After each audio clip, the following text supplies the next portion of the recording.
ईश्वर मेडगुलेचा मनापासून मनपूर्वक नमस्कार.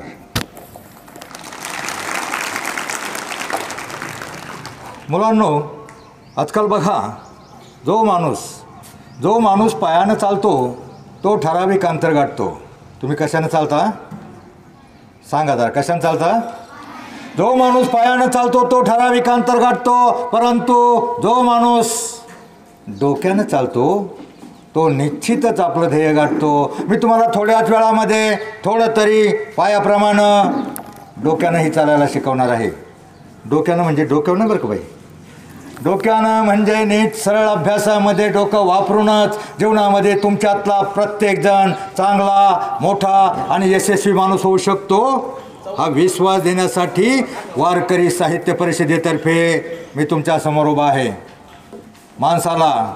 माणसाला जीवनामध्ये यशस्वी होण्यासाठी माणसाजवळ आत्मविश्वास हवा, आणि तो आत्मविश्वास मिळवण्यासाठी थोडा तरी संतांचा आणि शिवरायांचा इतिहास ज्ञात हवा. जगावं कसं हे आम्हाला छत्रपती शिवरायांनी शिकवलं.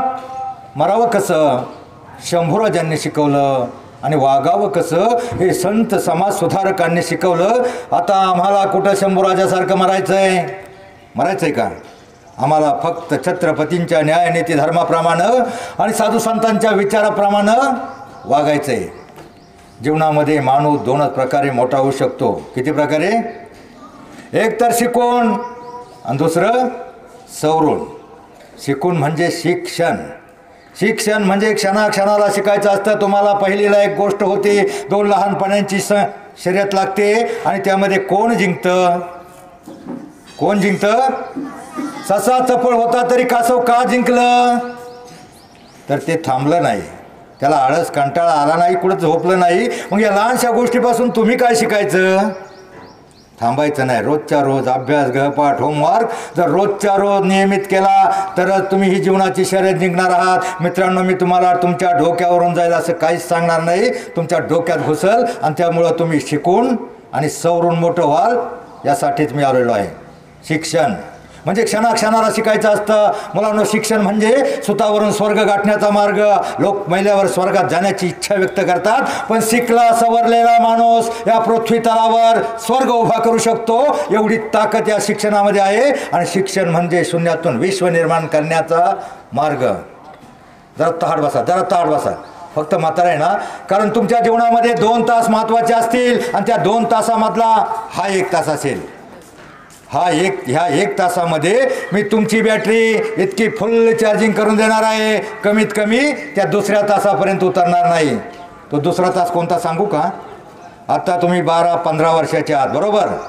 अजून 10 वर्षानं तुम्ही 25 वर्षाचे व्हाल, आणि 25 वर्षाचे झाल्याच्या नंतर तुमच्यासाठी समोर एखादा बाहुला किंवा बाहुली उभी केली जाईल, आणि त्याच्यामध्ये उपरणं धरलं जाईल, आणि ब्राह्मण काका मोठ्यानं आरोळ देईल, शुभमंगल सावधान. आणि ते सावधान व्हायचं असेल, मी तुम्हाला ह्याच्यासाठी सांगितलं, तुमचं शुभ मंगल व्हायचं असेल आत्ता सावधान व्हा. कारण सर महाराष्ट्रातल्या प्रत्येक गावाची शोकांतिका आहे. प्रत्येक गावामध्ये आज 10% मुलं बिगर लग्नाची आहेत. मुलांनो, जरा ताहट बसून ऐका, 10% मुलं बिगर लग्नाची आहेत. आणि ती कोणती आहेत माहीत आहेत? जे आत्ता टंगळमंगळ करतात, अभ्यास करत नाहीत, आपलं करिअर घडत नाहीत. मग ती 4 दिवस मामाच्या गावाला जातात, 4 दिवस पाटलांचा बैलगाडा, आणि मग तुमच्या करिअरचा राडा इथं सुरू होतो. आणि मग अशा मुलांची जी पुढं बेकार होतात, अशा 10% मुलांना मुली मिळत नाहीत. म्हणून तुमचं करिअर तुम्ही घडवावं, आणि तुमच्यातला प्रत्येकजण शिकून सवरून मोठा व्हावा, यासाठी माझी ही तळमळ आहे. माणूस जीवनामध्ये 2च प्रकारे मोठा होऊ शकतो, एक तर शिकून, आणि दुसरं सवरून म्हणजे सवरून. सकारात्मक अर्थाचे जेवढे शब्द, सत्य, सदाचार, संयम, सुविचार, संतांचे विचार, प्रत्येक संतांच्या विचारामध्ये माणसाचं जीवन बदलण्याचं सामर्थ्य असतं. एक चांगला विचार घेऊन तुम्ही जगण्याचा, वागण्याचा. तुमच्या गावामध्ये सप्ताह होतो का? तुमच्यातले किती जण कीर्तनाला जातात? 10% जण सगळे जातात. मी पाहिलंय, सगळेजण मी पाहिले. मी 2-4 वर्षापूर्वी लहान होता, तुमच्या गावात सप्ताह होता. लहान मुलं सगळे हात खाली करा, लाईनमध्ये असता. काल्याचं कीर्तन झालं का सगळे लाईनमध्ये असतात. कशाला? भोजन. मुलांनो, भोजन आणि भजन या शब्दामध्ये फक्त एक काना एक मात्रा एवढंच अंतर आहे, पण त्यातला अर्थ जर घेतला ना, भोजन आणि भजन एक काना आणि एक मात्रा एवढंच अंतर आहे, पण त्यातला जर अर्थ घेतला जमीन आसमानाचा अंतर आहे. काल्याच्या कीर्तनाचं दुपारी केलेलं भोजन फार तर उद्या सकाळपर्यंत तुमच्या पोटात राहील. उद्या सकाळी गेट आउट का राहणार आहे महिनाभर. पण कीर्तन, प्रवचन, अभंग, काकडा, भजन यातला एखादा अभंग, एखाद्या अभंगातल्या एखाद्या चरणाचा अर्थ जर तुम्ही डोक्यामध्ये घेतला ना, तुमचं जीवन सुखाचं होईल, संसार सुखाचा होईल. हरिपाठ असतो बघा, छोटासा हरिपाठ असतो. मी प्रत्येक एका वर्गातल्या 2-2 मुलाला देणार आहे मोफत. आणि जो मुलगा 2 अभंग वर्षातून पाठ करील, वर्षातून 4 ओळीचा अभंग असतो, वर्षातून 2 म्हणजे काहीच नाही. 38 नंबरला अभंग आहे, अवघाची संसार सुखाचा करीन, आनंदे भरीन तिन्ही लोक. काय अर्थ होतो याचा? काय अर्थ होतो बाई? अवघाची संसार म्हणजे आपल्या घरातला म्हणलंय का? पप्पा, मम्मी, गुड्डी आणि नुड्डू? कुणाचा संसार म्हटलंय? अख्ख्या विश्वाचा संसार सुखाचा करील आणि आनंदे भरीन तिन्ही लोक, म्हणजे स्वर्ग, मृत्यू, पाताळ सगळीकडे आनंदी आनंद निर्माण करील. अभंगाच्या एका चरणाचा अर्थ एवढा मोठा असतो, महान असतो, तो तुम्ही डोक्यात घेत नाही. तो व्यापक स्वरूपाचा अर्थ जरी तुम्हाला नाही कळला, जगाचा संसार सुखाचा करायचं नाही कळलं, पण स्वतःचा संसार मात्र नक्की सुखाचा करू शकाल. एक अभंग वर्षातून 2 अभंग पाठ करा. एक अवघाची संसार आणि दुसरा सावता महाराजांचा अभंग आहे कांदा मुळा भाजी. माहिती आहे का? सावता महाराजांचं गाव पंढरपूरपासून 20 किलोमीटर होतं. ते कधी पंढरपूरला गेले नाही, आपल्या शेतातच नियमित राबायचे, आपल्या शेतात घाम गाळायचे, काम करायचे, कांदा मुळा भाजी पिकवायचे आणि त्याच्यातच देव बघायचे. मग आपला देव कशामध्ये असतो हे सावता महाराजांकडून शिकावं. आता मला सांगा, तुमचा देव कशामध्ये आहे सध्या? टी व्हीमध्ये? कशात दिसतो देव तुम्हाला? तुमचा देव सध्या विद्याग्रहण. मित्रांनो, विद्या हे गरिबाचं धन आहे. विद्या हे गरिबाचं धन, श्रीमंतांचा अलंकार आहे. आणि असं धन आहे जगातला कोणताही चोरटा तुमच्यापासून हिरावून घेऊ शकत नाही. आणि मुलांनो, तुमच्या माहितीसाठी सांगतो, कोणतीही बहुमजली उत्तुंग इमारत उभारण्यासाठी पाया पक्का असावा लागतो. 10वीपर्यंत शिक्षण तुमच्या जीवनाचा पाया आहे. तो पक्का करण्यासाठी एकही क्षण वाया घालू नका. माणसाला कोणत्या घरामध्ये जन्माला, आपला रंग देवानं कसा दिला. तुमच्यामध्ये बऱ्याच वेळा न्यूनगंड असतं. अरे मी गरिबाचा, मी कमी हुशार, मी लहानशा जातीमध्ये जन्मलो, हलक्या जातीमध्ये जन्मलो, मी काळा, मी लुकडा, मी बुटका, मी मुंगळा, मी कसा मोठा होणार? तुमच्यातला प्रत्येकजण मोठा होणार. काळाही मोठा होणार, बुटकाही मोठा होणार आणि मुंगळाही मोठा होणार. तुम्हाला माहिती आहे भारताच्या राष्ट्रपती कोण आहे सध्या? कोण आहेत? कोण? द्रौपदी मुर्मू. कोणत्या समाजातल्या आहेत? आणि त्यांचा रंगकार फार गोरा आहे का? मग रंगावर काय नसतं मुलींनो, रंगावर काय नसतं, दिसण्यावर काय नसतं, तुमच्या असण्यावर सगळं असतं. मागास समाजातील द्रौपदी मुर्मू राष्ट्रपती होऊ शकते. तुम्ही काहीतरी नक्की बनू शकता. कोणत्या जातीमध्ये जन्मलो? माजी राष्ट्रपती APJ अब्दुल कलाम कोणत्या समाजात जन्मले आणि त्यांची किती गरिबी होती माहीत आहे का तुम्हाला? त्यांना शिक्षणासाठी स्वतःच्या बहिणीच्या बांगड्या विकाव्या लागल्या.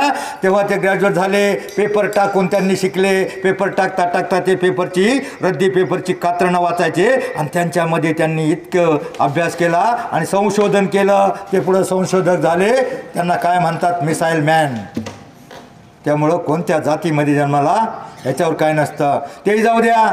एक मुलगी होती आदिवासी समाजातली, तिचं नाव PT उषा. तिचा रंग काय गोरा होता. कोणत्या घराण्यात जन्मली होती? ती पण आदिवासी समाजातली होती. मग तिनं कोणतं पदक मिळवलं? कोण होती ती? डान्सर होती का? कोण होती? तुम्हाला तोंड येत ना, जरा सांगा मला पटकन, कारण नाही तर मग तुम्हाला दिवसभर उन्हात बसवेल. कोण होती?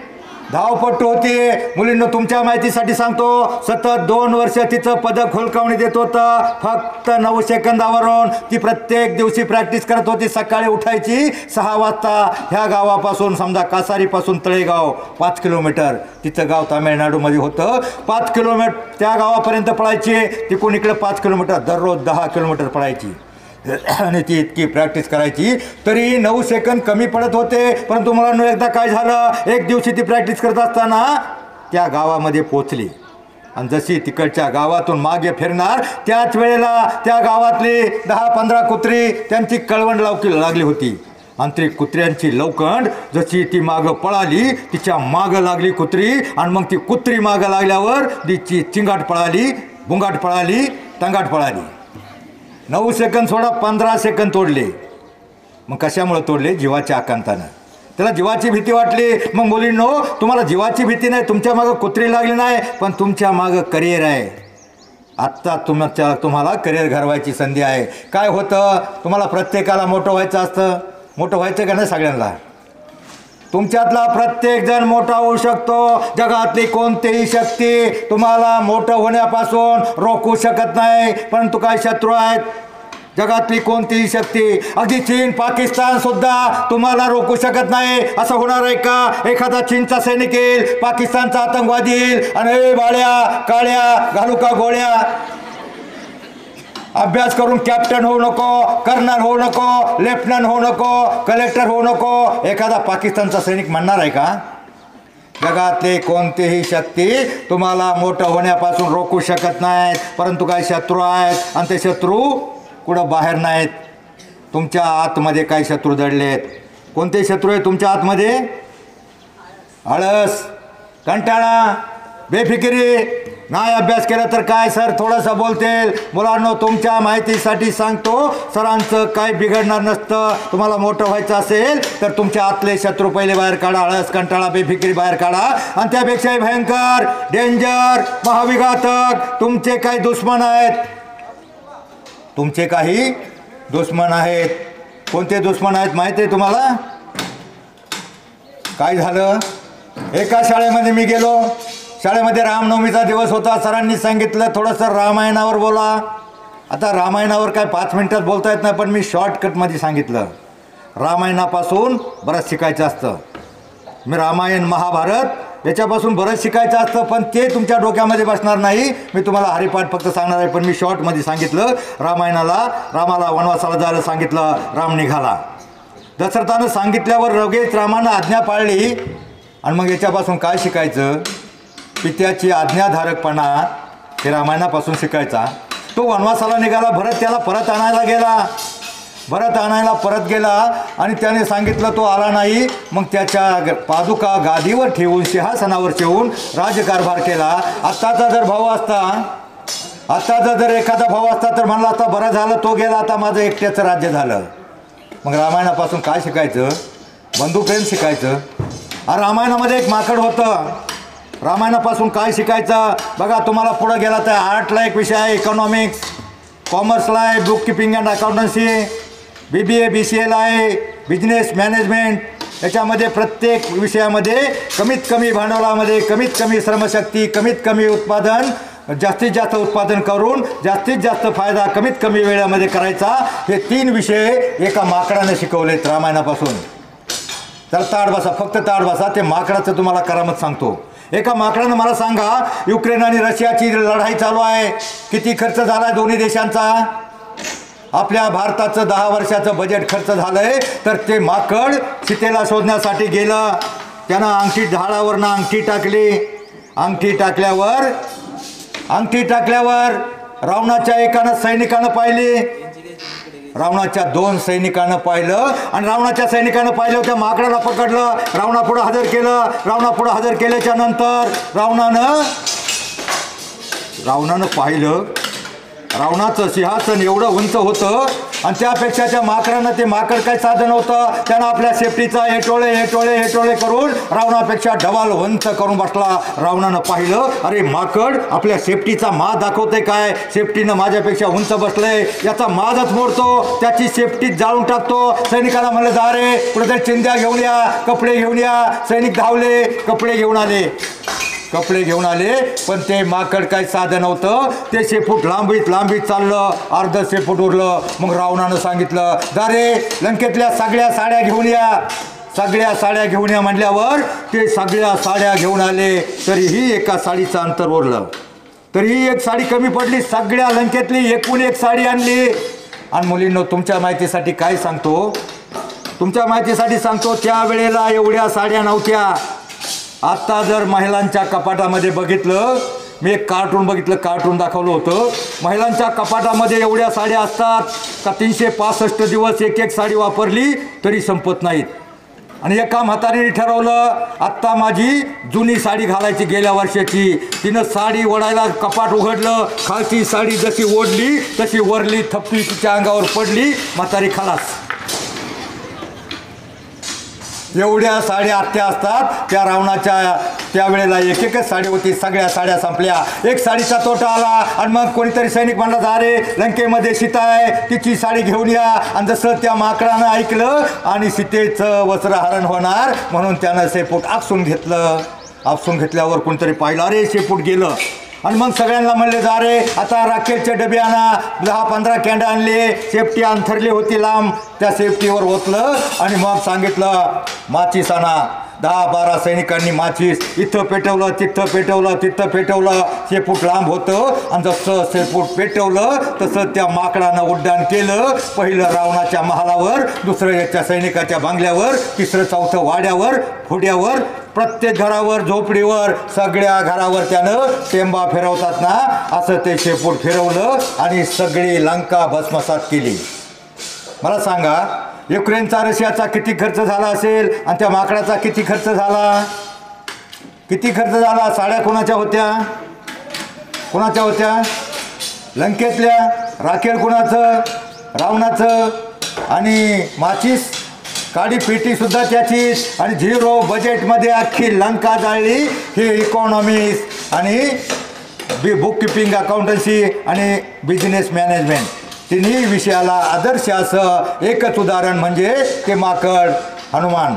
आणि मग त्या हनुमानाला लंका जाळली, पुढे युद्ध झालं, रावणाला मारलं. रावणाला कसं मारलं, कुणी मारलं, मी तुम्हाला दिव्यास्त्र, अग्निअस्त्र असं काही सांगणार नाही. फक्त संस्कारास्त्र आणि विद्यास्त्र तुमच्या गरजेचं आहे. ते सगळं सांगितलं. रावणाला कुणी मारलं, कसं मारलं सगळं सांगितलं. पण मग मी पाहिलं एका पोराचं लक्ष नव्हतं, ते दुसऱ्याशी बोलत होतं, त्याला मारत होतं. मी त्याला म्हटलं, ए लाल कॅपवाल्याच्या जवळच्या, रावणाला कुणी मारलं रे? तो म्हणतो, मी नाही मारलं. आता तू काय मारणार? तुझं शाळेत लक्ष नसतं, लावण कुठं तुला सापडणार? मग तुमचं लक्ष काय आहे सध्या? तुमचं लक्ष काय आहे सध्या? TV. तुमचं लक्ष ते तुमचे जानी दुश्मन आहेत. आणि काय मोठ्या पोरांचं लक्ष काय आहे? ते 10वी-11वीला गेलं ना, त्याचं लक्ष इकडं तिकडं, कोण आपल्याकडे बघतंय का काय. आणि एखाद्याने जर बघितलं ना तर ते मनाशीच म्हणतंय, जेव्हा बघतेस तू माझ्याकडं आमदार झाल्यासारखं वाटतंय. त्यांचं लक्ष सध्या, तुमचं लक्ष, तुमचा तो शेवटचा तास आयुष्यामध्ये सक्सेस व्हायचा असेल, प्रत्येकाची लग्न व्हायची असतील, आत्ता तुमचं करिअर घडा. आत्ता इकडं तिकडं बघूच नका.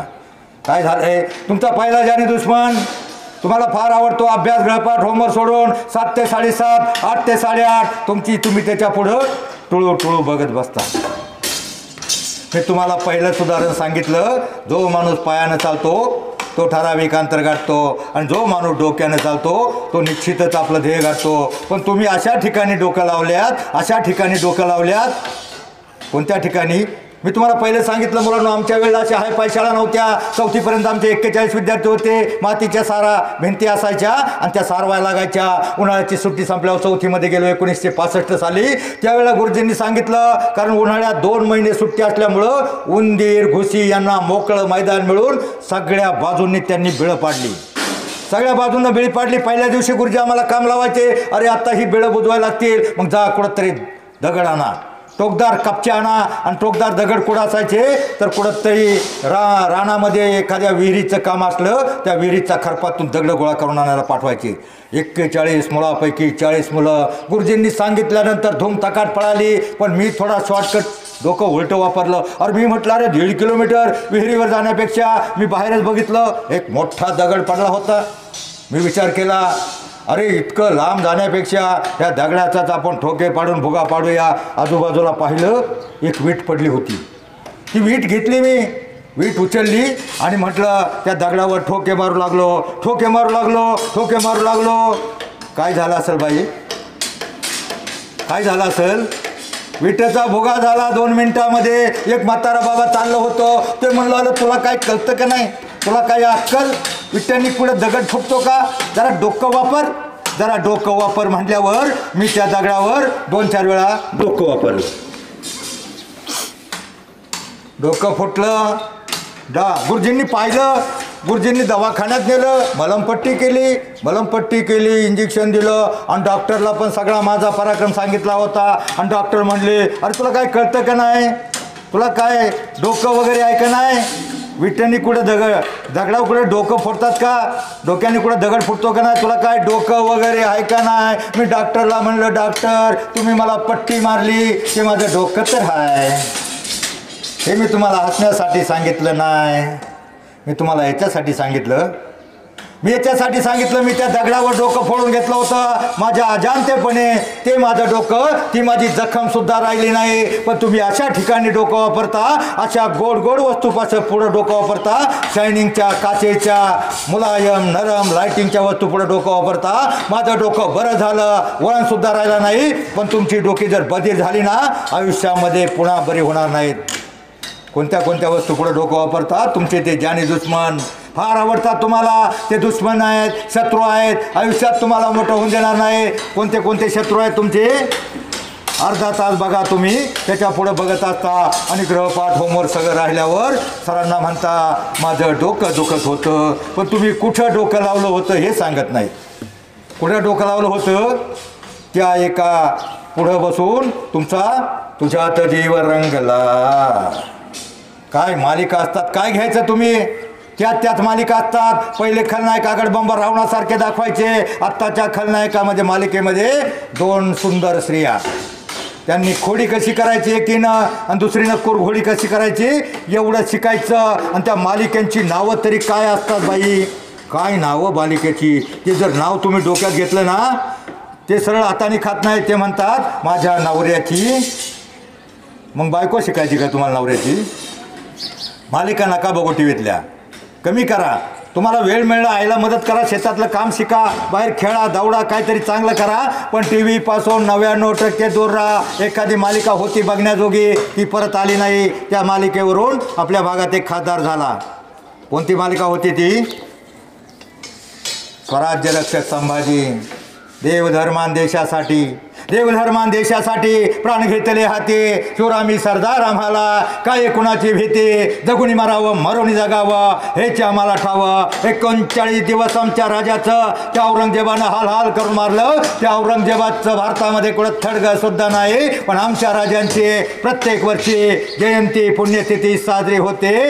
का होते, दुसऱ्यासाठी समाजासाठी जगला म्हणून. मला सांगा मुलींनो, तुमच्यातल्या एखाद्या मुलीनं पटकन सांगा तुमच्या आजीचं नाव. आपल्या आजीचं नाव आपल्याला पटकन आठवत नाही. त्यांच्या जयंत्या पुण्यतिथ्या का साजऱ्या होतात. क्रांतिज्योती सावित्रीबाई फुले, अहिल्याबाई होळकर, ताराराणी, जिजामाता यांच्या जयंत्या का साजऱ्या होतात, तर ते समाजासाठी जगले, दुसऱ्यासाठी जगले. मग मी तुम्हाला सांगत होतो तो पहिला जानी दुश्मन टी व्ही. आणि टी व्हीमुळं तुम्हाला सांगतो, शॉर्टमध्ये सांगतो, वेळ कमी आहे. टी व्हीमुळं काय होतं, टी व्ही जवळून पाहिला, नवीन आला 21 वर्षापूर्वी टी व्ही. मी BJS कॉलेजला एका वाघोलीला कॉलेजला गेलो आणि त्या कॉलेजला मी लेक्चर देत असताना मी पाहिलं, अगदी जवळ होतं, हॉलमध्ये लेक्चर होतं. 3 मुली समोर बसल्या होत्या आणि त्या कोणत्या बसल्या होत्या, ज्यांना चष्मा लागला होता त्या. मी त्याला विचारलं, बाई 12वीला किती टक्के मार्क होती. एक म्हणली 48, दुसरी म्हणली 42, तिसरी म्हणली 51. मग त्यांना म्हटलं इतकी कमी मार्क, मग तुम्हाला चष्मा नक्की कशानं लागला. मुलीनं प्रामाणिकपणे सांगितलं, 10 वर्षापूर्वी आमच्या घरामध्ये कलरफुल टी व्ही आला आणि मग आमचे पालक मागं बसायचे कॉटवर आणि आम्ही पुढं नेटून हाटून बसायचो, लागला चष्मा. मुलींनो, चष्मा लागला तर इंटरनेटचा जमाना आहे, कॉम्प्युटरचा जमाना आहे. तुम्हाला मोठं व्हायचं असेल शिकून सवरून तर टी व्हीपासून लांब राहा. आता तुमच्यातल्या जास्त जणांना लागला नाही, काय अडचण नाही. पण चष्मा लागल्यावर पुढं प्रॉब्लेम काय होतो माहिती आहे का. मी एका वधूवर सूचक केंद्राचा सदस्य आहे आणि ज्या मुलीला चष्मा लागतो त्यावेळेला समोरची पार्टी विचार करते, अरे ही जर मुलगी आपण करून असली आणि ही जर तिच्या नवऱ्याबरोबर फिरायला गेली, तिचा चष्मा जर गळून पडला आणि ती एखाद्या विहिरीत पडली, खर्च फुकट. हा, त्या मुलीची लग्न नक्की होतात. अभ्यासामुळे जर चष्मा लागलाय ना, 20-30 हजार पगार मिळाला का तिची लग्न होतात. पण ज्या मुलीला करिअर होत नाही, चष्मा लागतो म्हणून टी व्हीतला टायमात दुसरा भयंकर तुमचा जानी दुश्मन जो घराघरामध्ये मला सांगा तुमच्या कोणाच्या घरामध्ये लहान बाळ आहे 1 वर्षाचं 2 वर्षाचं आहे का? हात वर करा. आहे ना? बरं हात खाली करा. मला एक सांगा, प्रश्नाचं उत्तर द्या. तुमच्या घरातलं लहान बाळ रडत असलं तर आई काय करते? अंगाई गीत गाते का? बाळा जो जो रे थोपटते का त्याला थोपटून? किंवा एक गाणं होतं पहिलं, बा निजगडे, आम्हाला लहानपणी कविता होती, निजगडे लढीवाळा निज निज माझ्या बाळा हे कळकीचे जीर्ण मोडके दार कर कर कर करते फार बहुदिवसांच्या जुन्या कुडाच्या भिंती कुजून त्या भोके पडती खडबड हे उंदीर करती कण शोधाया ते फिरती परी अंती निराश होती लवकर हेही सोडतील सदनाला निज निज माझ्या बाळा. असं कविता ऐकते का आई? काय करते आई?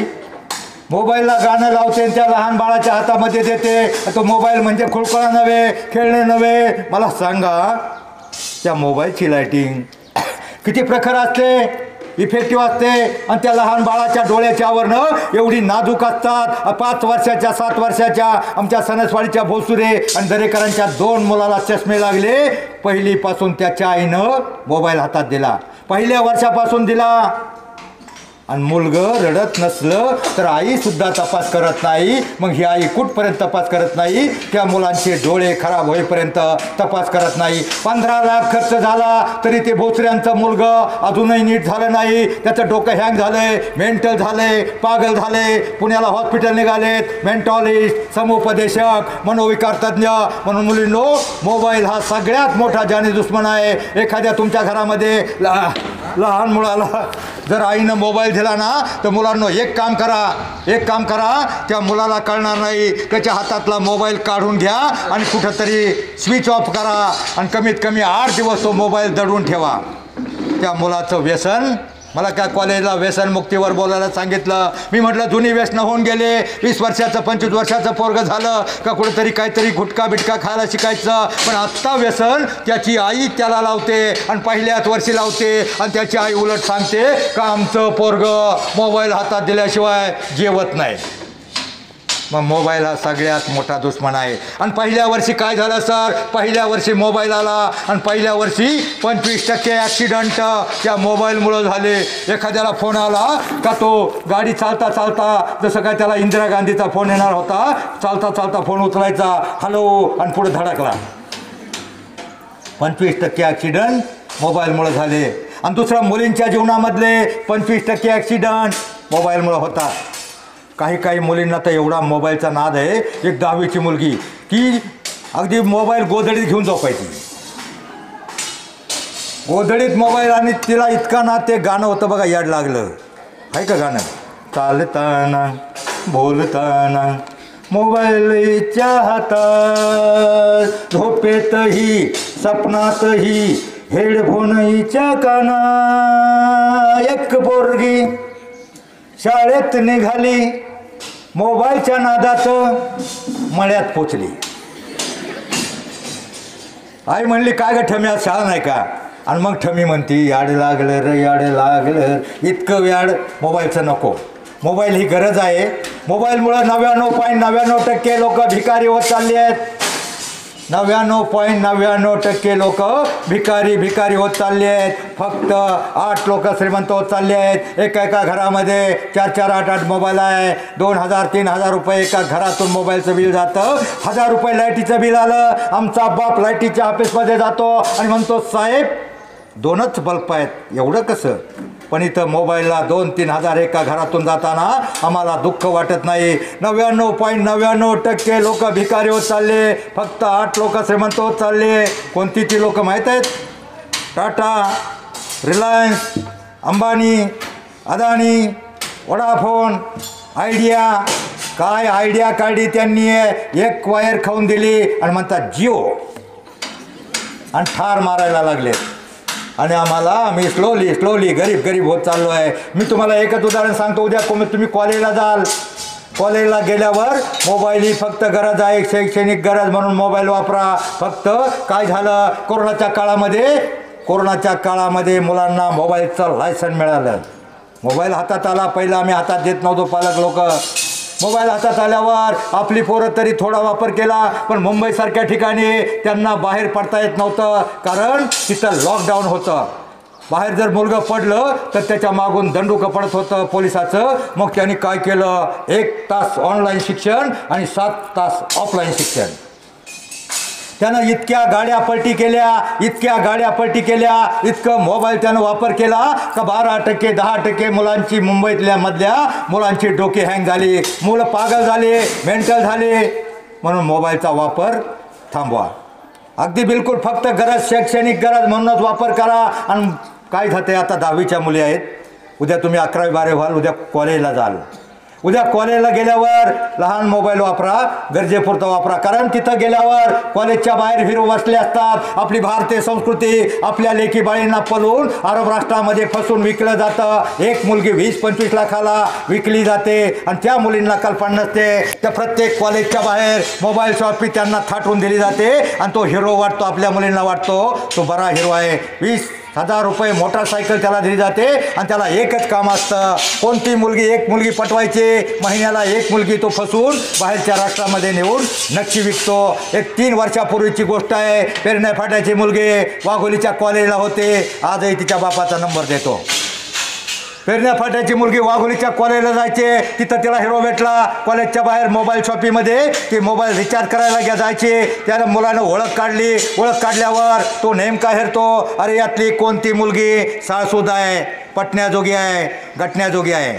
आणि मग त्यानं एक मुलगी हेरल्यावर त्या मुलीला पुढल्या वेळेला बोलायचा प्रयत्न केला. त्याच्या वेळेला पुढं आणखी जास्त बोलला आणि त्याच्या पुढल्या वेळेला त्यानं पुढचं पाऊल टाकलं, आज फार मॅचिंग ड्रेस घातलास, आज फार सुंदर दिसतेस, असं तो म्हटला. आणि मग ती पोरगी हसली आणि फसली. आणि मग त्यानं पुढचं पाऊल टाकलं, अरे तू TY पर्यंत पोचलीस, एवढी हँडसम, सुंदर, टॅलेंटेड आणि इतका साधा मोबाईल वापरते, 700 रुपयाचा गट्टू. आणि मग ती मुलगी म्हटली, माझ्या बापानं दिलाय मला इनफ आहे, पुरेसा आहे, माझ्या बापानं दिलाय मला पुरेसा आहे. परंतु तो म्हणला, अगं जग कुठं चंद्रावर चाललंय आणि तू कुठं आहेस, एवढा हलका मोबाईल वापरतेस. ती म्हटली, माझ्या बापाची ऐपत नाही म्हटल्यावर तो म्हटला, तुझ्या बापाची ऐपत नाही, मी देतो ना. मग ती मुलगी म्हटली, नको, माझ्या बापाला कळलं तर माझा बाप मला उभी कापीन. तो म्हटला, तुझ्या बापाला कसं कळल, तुझा बाप तिकडे कुठेतरी शेतात घाम गाळत असेल, काबाड कष्ट करत असेल, हाडाची काळं करत असेल, रक्ताचं पाणी करत असेल, त्याला कसं कळल.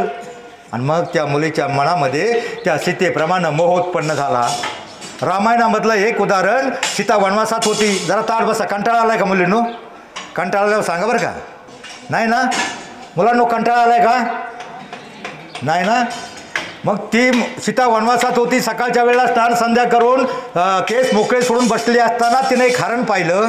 आणि हरण पाहिल्यावर रामाला म्हणली, प्रभू मला हरणाच्या कातड्याची चोळी हवी आहे.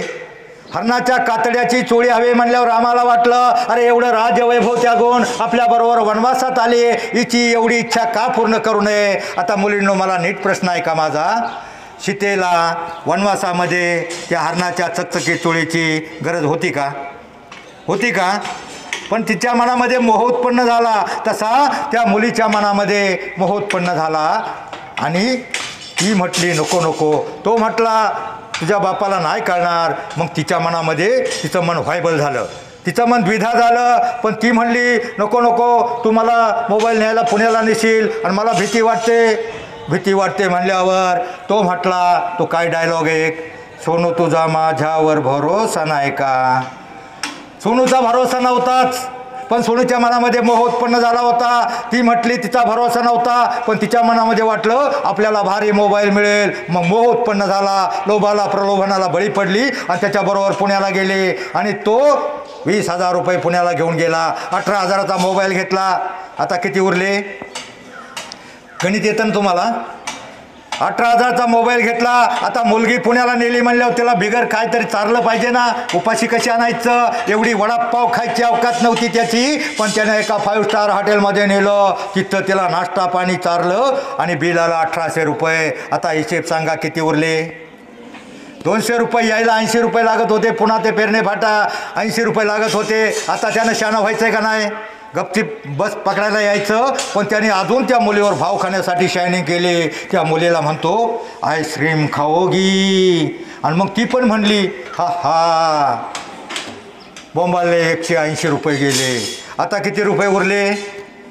20 रुपये उरले. यायला 80 रुपये होते. प्रश्न पडला जायचं मागं कसं? पण त्यांच्या मनामध्ये प्रश्नचिन्ह होतं, मनामध्ये दुःख होतं. त्या मुलीला चेहऱ्यावर धावता येत नव्हतं. तो दुःखी अंतकरणाने तोंडावर उष्ण अवसान आणून पायऱ्या उतरायला लागला. पायऱ्या उतरायला जसा लागला तसं त्याच्याच वयाचा, हिंजारलेल्या केसाचा, मळकाडलेल्या कपड्याचा एक तरुण समोर आला आणि त्यानं हात पसरला. म्हटला 20 रुपये देना साहब, 20 रुपये देना. तो हीरो म्हटला 20 रुपये का क्या करेगा? तो म्हटला कुछ नहीं साहब, मोबाइल को रिचार्ज करना है, गर्लफ्रेंड को फोन करना है. तो हीरो म्हणतो आपल्या हिरोईनला, देख लैला, भिकारीने भी गर्लफ्रेंड बनाया. तेव्हा तो भिकारी म्हटला वैसा नहीं, गर्लफ्रेंडने भिकारी बनाया.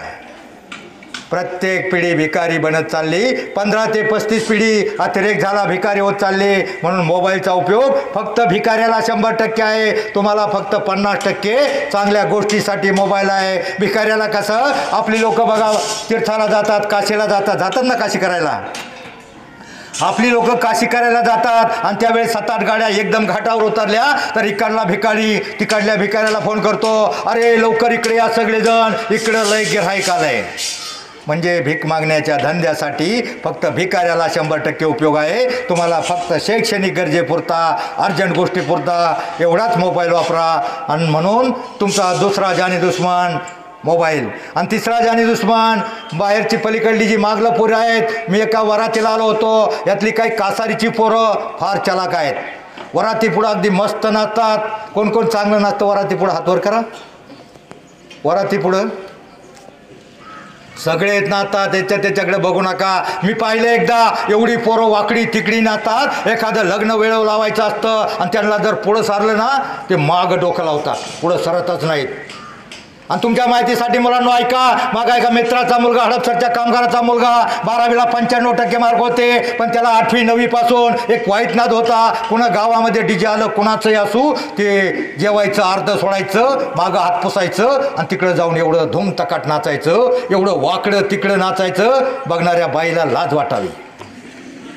ब्रह्मदेवानं सृष्टी बनवल्याच्या नंतर किडे मुंगे पशु पक्षी प्राणी सगळं बनवलं, अख्खं विश्व बनवलं. आणि सगळ्यात शेवटी याच्यावर नियंत्रण करण्यासाठी आपल्यातलं सगळं कला कौशल्य वापरून एक सुंदर कलाकृती बनवली. तिचं नाव माणूस. आणि हेच माणूस जर ब्रह्मदेवानं स्वर्गातून वाकडं तिकडं नाचताना पाहिलं, त्याला प्रश्न पडेल, अरे हीच का ती सुंदर कलाकृती? इतकं नाचतात. आणि मग असं ते मुलगा 3-4 वर्ष नाचलं. पण 12वीच्या नंतर 95% मार्क पडले असतानाही बाकीची मुलं आर्ट कोर्स BBA BCA सगळीकडे ॲडमिशन घ्यायला पळत होती. त्यावेळेला नेमकं त्या डीजेमुळं त्याचं डोकं दुखायला लागलं, चक्कर येऊन पडलं. बापानं उचललं, हडपसरच्या इनामदार हॉस्पिटलमध्ये नेलं. तिथं नेल्यावर फोटोग्राफी, स्कॅनिंग, MRI सगळ्या चाचण्या झाल्या. आणि चाचण्या झाल्यावर डॉक्टरनी सांगितलं याच्या डोक्याच्या मागच्या बाजूला रक्तवाहिन्या गुंडाळल्यात, गाठी झाल्या. त्याचं ऑपरेशन करून गाठी काढावा लागतील. 8-10 दिवसामध्ये गाठी काढल्या नाहीत तर गाठी वाढत जातील आणि मुलगा दगावेल. म्हणजे दगावेल या शब्दाचा अर्थ काय होतो मुलांना सांगतो कुणी? दगावेल म्हणजे मुलगा मरेल. एकुलता एक 95%चा हुशार मुलगा मरेल. बाप सायरा बाहेर झाला, काय करायचं कुठून? आणि ऑपरेशनचं बजेट सांगितलं डॉक्टरनं फक्त 15-16 लाख रुपये. 16 लाख रुपये. डीजे मास्टर विचार करा कोणाच्या घरात असतात का? बाप सायरा बाहेर झाला, पागल झाला, एकुलता हुशार मुलगा जगवायला पाहिजे. ऐन वेळेला गावाकडे थोडीफार जमीन होती, कोण घेणार तिला? ऐन वेळेला अडवून 50-60 लाखाची जमीन 20 लाखाला विकली. 15 लाख डिपॉझिट भरलं, मुलाचं ऑपरेशन झालं. मला सांगा मुलांनो, डीजे पुढं जे जे नाचतात त्यांना जमीन आहे का? जमीन आहे का? जमीन असली तर मग काळजी नाही. 20 लाखाला विकली, डिपॉझिट भरलं, ऑपरेशन झालं, मुलगा जगला. परंतु तुमच्या माहितीसाठी सांगतो, आजही सरांना त्याच्या बापाचा नंबर देतो. मुलगा जगला परंतु संपूर्णपणे बरा झाला नाही. मेंदूपासून कानापर्यंत ज्या गाठी असतात, रक्तवाहिन्या असतात, 1 रक्तवाहिन्या 1-2 जॉईंट झाल्या नाहीत, 1-2 शिरा जॉईंट झाल्या नाहीत. त्यामुळं त्याचा स्मृतिभ्रंश झाला. स्मृतिभ्रंश म्हणजे त्याला अर्धा आठवतं, अर्धा आठवत नाही. बाप आठवला तर आई आठवते, आई आठवलं ते बाप आठवत नाही. मात्र त्याला एक नक्की आठवतं. काय नक्की आठवतं? लाल कॅप वाले त्याला काय आठवत असेल नक्की? डीजे सारखं कुठंतरी वाजलं का ते झोपतून गोदाडं फेकाटून देतं आणि उठून उड्या मारायला लागतं आणि म्हणतं, आत्ता माझी. हे सटकली पाठ आहे तुमचं, एखादा अभंग पाठ नसेल. मला सांगा, जीवनामध्ये तुम्हाला मोठं व्हायचं असेल शिकून सवरून, तर तुमच्या कानाचे, डोळ्याचे, डोक्याचे कोणतेही नस TV-मुळं, मोबाईलमुळं आणि डीजेमुळं सटकली नाही पाहिजे. हे तुमचे जानी दुश्मन आहेत. आणि त्याच्या पुढला दुश्मन नवीन मोठ्या पिढीचा पाटलांचा बैलगाडा. पाटलांच्या बैलगाड्या पुढाऱ्यापुढं धाब्यावर नाचून आज जी मुलं बिघडलेली आहेत ना, 10% मुलांची लग्न होत नाहीत. म्हणून माझी विनंती आहे तुम्हाला, माझ्यासाठी आज तुम्ही देव आहात. आपल्या देशामध्ये देवांची संख्या किती कोटी आहे? किती कोटी? 33 कोटी. मुलांनो, 33 देवांची नावं तुम्ही सांगू शकणार नाही. 33 कोटी म्हणजे 33 प्रकारची अशी काहीतरी संकल्पना असावी. पण आजही माझ्या व्याख्येप्रमाणे आपल्या देशामध्ये 33 कोटी देव आहेत. जिथे जागते जिवंत देव आहेत, हसते खेळते देव आहेत. आणि ते देव कोणते आहेत माहिती आहे तुम्हाला? नाही माहिती? माहीत आहेत. ते देव कोणते आहेत तुम्हाला सांगतो. 140 कोटीपर्यंत आपल्या देशाची लोकसंख्या पोहोचलेली असताना त्यापैकी बालवाडीपासून मास्टर डिग्रीपर्यंत जी विद्यार्थ्यांची संख्या आहे ना, जे निष्पाप, निरपेक्ष, सात्विक, निर्भय वृत्तीचे जे विद्यार्थी आहेत ना, त्यांची सरकारी आकडेवारी बरोबर 33 कोटी आहेत. आणि तुम्ही 33 कोटी विद्यार्थी निष्पाप, तुम्हीच खरे देव आहात. आणि तुमच्यातलं देव पण टिकवण्यासाठी, जगवण्यासाठी, जागवण्यासाठी माझा हा छोटा असा प्रयत्न, ज्ञानियाचा वाहतुक्याचा वंश तुमचा तोच आहे. आपल्याही रक्तात थोडा ईश्वराचा अंश आहे. देव म्हणजे तरी काय असतं? आत्मा हा प्रत्येक परमेश्वर प्रत्येकाच्या ठिकाणी देव आहे. प्रत्येकाच्या ठिकाणी देव आहे. ना रावळी ना देवळी ना कोणत्या विटेव, विद्या मंदिरात साक्षात 33 कोटी देव. आणि देव आमची फिरकी घेण्यासाठी आम्ही वारीमध्ये जातो. एकदा आमची गाडी माढा साईडला पंक्चर झाली आणि आमची फिरकी घेण्यासाठी त्या टायरवाला हवा भरता आम्हाला विचारलं का तुम्ही देव आहे म्हणता, तर मला दाखवा ना देव कुठं आहे. तुम्ही इतक्या वर्ष दिंडी करता, तुम्ही 40 वर्ष वारी केली म्हणता, तुम्हाला देव दिसला का? मला दाखवा, दिसला तर देव कुठं आहे? मी त्याला म्हटलं, तुझ्या वायरमध्ये जी लाईट आली ही तुला दिसते का? तो म्हणला नाही. पण आहे का नाही तेही जाऊ द्या. 4 वर्षापूर्वी कोरोनाचा विसर्ग आला होता. तो कोरोना आला होता ना, मग कोरोनाचा जंतू कोणाला दिसला का? म्हणजे कोरोनाचा जंतू होता ना, तेही जाऊ द्या. म्हटला हवा सगळीकडे आहे आणि मग आम्ही तुझ्याकडे का आलो? तुझ्याकडं हवा भरण्यासाठी का आलो? तर तुझ्याकडं प्रेशर आहे. हवा सगळीकडे आहे, ती हवा आम्हाला टायरमध्ये भरता येत नाही. तुझ्याकडं प्रेशर आहे म्हणून आमच्या गाडीला हवा भरण्यासाठी तुझ्याकडं आलो. तसं आम्ही मंदिरात जातो, पंढरपूरला जातो, तिथं प्रेशर आहे. तिथलं प्रेशर घेऊन आम्ही ज्या वेळेला येतो ना, 365 दिवसापैकी बाकीचे सगळे दिवस आम्ही काबाड कष्ट करत असतो. ते प्रेशर आम्हाला कामाला येतं. आणि तो तुमच्यामध्ये देव आहे. म्हणून मला माहिती आहे तुम्हाला उशीर झालेला आहे, कंटाळा आलाय ना, आलाय का नाही? मग शेवटचं एकच उदाहरण सांगतो. पंढरपूरच्या वारी तुम्ही पाहिली का? टीव्हीमध्ये पाहिली का नाही? किती गर्दी असते? 15 ते 20 लाख लोक असतात. आणि तिथं तुम्ही असं ऐकलंय का? दररोज पेपरला बातमी असते, कुणा महिलेचा विनयभंग झालाय, मुलीला चॉकलेटचा आम्ही दाखवून फसवलं गेलंय. तिथं तुम्ही असं वाचलंय का? 20 लाख समाज असतो. तुम्ही एक तरी बातमी वाचली का? एखाद्या वारकऱ्यानं एखाद्या महिलेचा विनयभंग केलाय. वाचली का बातमी? हे फक्त संतांच्या विचाराचं सामर्थ्य आहे. संतांचे आणि शिवरायांचे विचार जोपर्यंत आपल्या समाजामध्ये जिवंत आहे तोपर्यंतच आपल्या लेकी बाळी सुरक्षित आहेत. 20 लाख लोक असतात तिथं आनंदाचा सोहळा. पंढरपूर वाखरीपासून मंदिरापर्यंत लाईन लागलेली असते आणि डिव्हायडर असतो. मधल्या डिव्हायडरवर आपल्या म्हाताऱ्या बाया उभ्या असतात. आणि आमचे तरुण वारकरी टाळकरी मारकरी दोन्ही बाजूला आनंदानं बेहोश होऊन नाचत असतात. विठ्ठल रखमाईचा गजर चालू असतो. कुणी फिगड्या खेळत असतं, कुणी भारुड म्हणत असतं. आणि हा आनंद सोहळा पाहण्यासाठी बाहेरच्या देशातल्या 10 ते 15 पर्यटक येतात. आणि त्यातले काही हाफ चड्डीतल्या महिला असतात. आपल्या बाया, गावठी बाया साडीवाल्या पुढं बघत असतात. शेवटचा मुद्दा जरा ताड बसा. शेवट आपल्या महिला म्हाताऱ्या बाया पुढं उभा असतात आणि त्यांच्या मुखं राहून त्या परदेशातल्या बाया मोठं नवल लागतं. एवढं लाखो पब्लिक आनंदाने नाचतायत. एवढं होऊ कसं शकतं हे भारतामध्ये?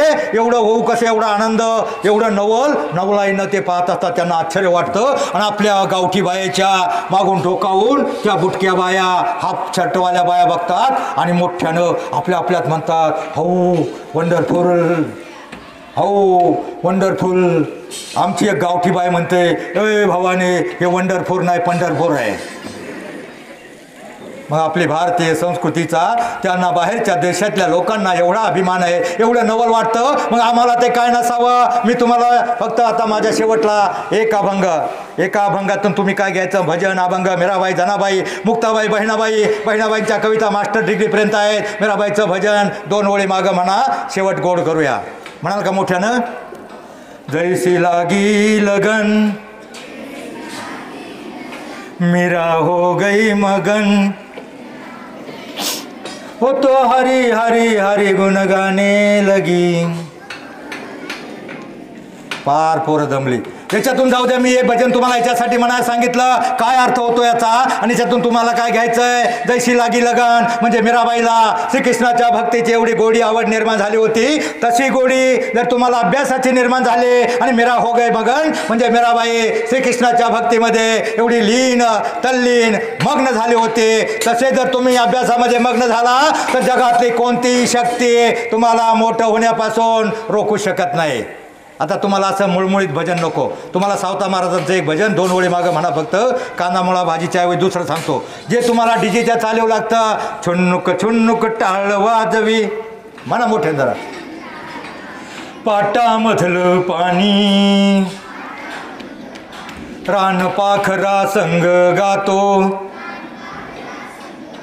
तुझी विठ्ठला गाणी. टाळ्या. विठ्ठल विठ्ठल जय हरी विठ्ठल, विठ्ठल विठ्ठल विठ्ठल विठ्ठल, विठ्ठल विठ्ठल विठ्ठल विठ्ठल. मोठ्याने विठ्ठल विठ्ठल विठ्ठल विठ्ठल, विठ्ठल विठ्ठल विठ्ठल विठ्ठल, विठ्ठल विठ्ठल विठ्ठल विठ्ठल. मी टाळ्या का वाजवायला सांगितल्या? त्या टाळ्या वाजवल्यामध्ये मुळं आपल्या हाताच्या झिंझिण्या होतात. हाताच्या झिंझिण्या झाल्यावर रक्तवाहिन्या प्रवाहित होतात.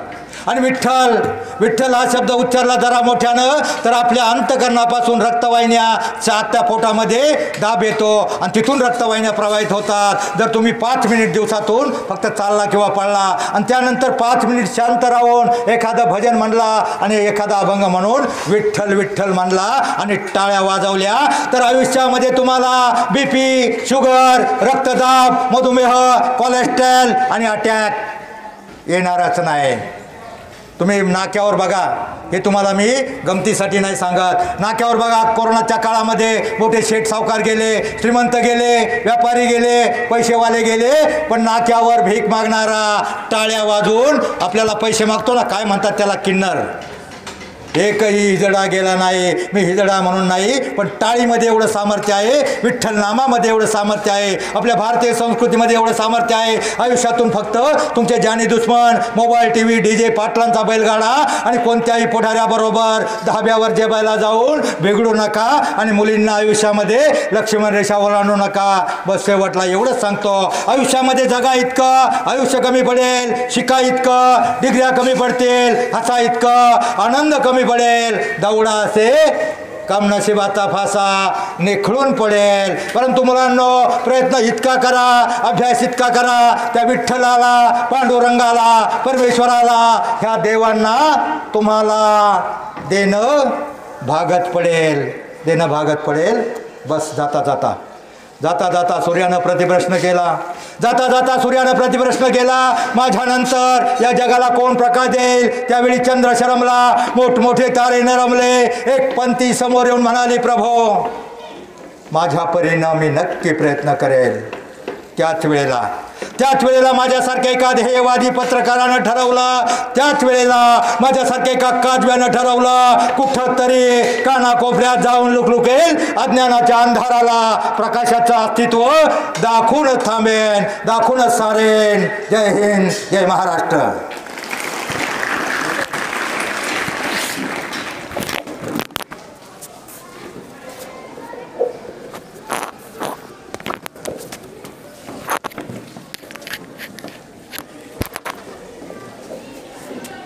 विद्यार्थी मित्रांनो, जवळपास 40 ते 45 मिनिटं आपल्यासमोर मिडगुले सर यांनी एक सुंदर असं प्रवचन दिलं.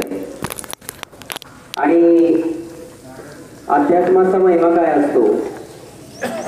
हल्ली मनोरंजनातून समाज प्रबोधन हा एक पायंडा गेल्या 10-20 वर्षांपासून महाराष्ट्रामध्ये आपल्याला पाहायला मिळतो. शेवटी अगदी जाता जाता त्यांनी एका सुंदर भजनाचा उल्लेख केला. मी तुम्हाला आवर्जून सांगेन की हे भजन तुम्ही ऐका. ऐसी लागी लगन मीरा हो गई मगर हरी हरी हरी गीत गुण गाणे लगे. अनुप जलोटा यांनी मला वाटतं हे भजन गायलेलं आहे. जर का तुम्ही ते भजन ऐकलं तर अगदी मन आनंदून जातं, तल्लीन होऊन जातं. आणि बाकी भजन कीर्तनामध्ये किती आनंद आहे हे त्यामध्ये गेल्याशिवाय कळत नाही. आपण होतो ना, जावी त्याच्या वंशात तेव्हा कळेल. प्रत्यक्ष आपण त्या गोष्टीमध्ये जेव्हा अनुभव घेऊ तेव्हाच या गोष्टींचा प्रत्यय आपल्याला येऊ लागतो. आणि म्हणून सरांनी आपल्याला त्या टायरमध्ये हवा करणाऱ्या एका व्यक्तीचं उदाहरण दिलं की प्रत्यक्ष आपण जेव्हा त्या गोष्टीचा अनुभव घेऊ, अनुभूती असं त्याला म्हणतात, जोपर्यंत ती अनुभूती आपल्याला येत नाही तोपर्यंत त्या गोष्टीचं महत्व आपल्याला कळत नाही.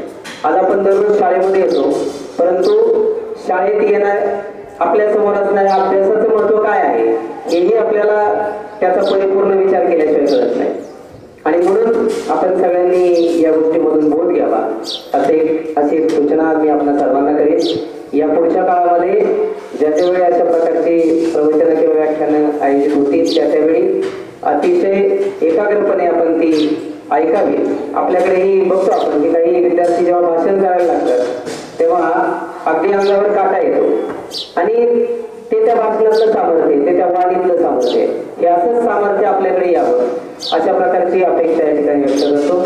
आणि सरांनी आपल्याला आज या ठिकाणी वेळ दिला आणि अतिशय चांगल्या प्रकारचं प्रबोधन करण्याचा प्रयत्न केला. आपल्यावर शाळेतले विद्यार्थी नक्की त्यातनं काहीतरी घेतील असे आश्वासन त्यांना देतो. आणि आता